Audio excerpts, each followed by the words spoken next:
Sir, मैं आपसे ये सवाल पूछना चाहता हूं कि आप लगातार कह रहे हैं कि डर का माहौल है, नफरत फैल रही है, डर का माहौल है। आपकी सरकार छत्तीसगढ़ में है, वहां पर सोनी सोरी जो कि इंटरनेशनल ह्यूमन राइट एक्टिविस्ट मानी जाती हैं, उनके घर की बिजली काट दी गई है, वो अंधेरे में रह रही हैं। अभी कुछ दिन पहले वहां पर एक 19 साल के आदिवासी लड़के का छत्तीसगढ़ पुलिस एनकाउंटर करती है। तो डर का माहौल भी आपको दिख रहा है। और क्योंकि इस यात्रा से आप कह रहे हैं कि सिविल सोसाइटी, पत्रकार, वकील, जो भी सेक्शन डरा हुआ है, उसके आप दिल की, उसकी मन की उसको डर को आप कम करना चाहते हैं। तो सोनी सोरी जो कि इंटरनेशनल एक्टिविस्ट हैं, वो डर में वहां अंधेरे में बैठी हुई हैं, तो वहां आपकी सरकार है। बाकी अगर आपकी सरकार सेंटर में आ गई तो फिर वही जो छत्तीसगढ़ में रहा, क्या वही होगा? नहीं, सबसे पहली बात यह है, देखने की बात है कि ये जो आपने मेरे सामने सवाल रखा है, ये आप नरेंद्र मोदी जी के सामने रख सकते हैं क्या? सबसे पहली बात ये है। कहां रखे हैं आपने?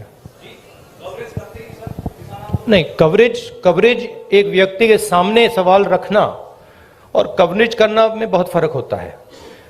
प्रधानमंत्री जी ने ऐसे कितने प्रेस कॉन्फ्रेंस किए हैं जहां पे कोई भी पत्रकार उनसे ऐसा सवाल पूछे। सबसे पहली बात यह है, ठीक है। दूसरी बात यह है कि मैं कह रहा हूं कि देश की जनता को बांटकर उनमें नफरत फैलाई जा रही है।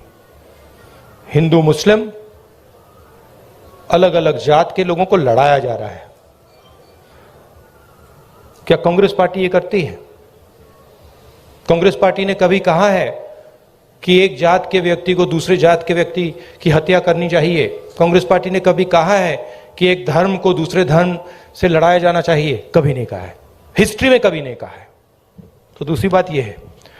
तीसरी बात यह है कि जो वहां पे डर का माहौल है, उसके बारे में आपने हमें बताया है, हम जाके उसको देखेंगे और अगर वहां पे हम उसके बारे में बोल सकते हैं, मैं बोलूंगा, ठीक है। और अगर वहां पे कुछ गलत हो रहा है तो मैं पर्सनली जाके उसको देख के उसमें मेरी जो राय होगी मैं रखूंगा, ठीक है। मगर मेन बात यह है कि जो देश में आज नफरत फैलाई जा रही है, जो हिंसा की जा रही है, वो छत्तीसगढ़ सरकार एज अ पॉलिसी नहीं कर रही है। वहां पे इश्यूज हैं, वहां पे लैंड एक्विजिशन की इश्यूज हैं और वहां पे टेंशन है, मगर हमारी पॉलिसी वो नहीं है। और यात्रा के बाद मैं आपको बताना चाहता हूं कि मैं पर्सनली वहां जाऊंगा और पर्सनली इस बात को समझने की कोशिश करूंगा। अगर वहां पे कोई कमी है तो उसको मैं सुधारूंगा।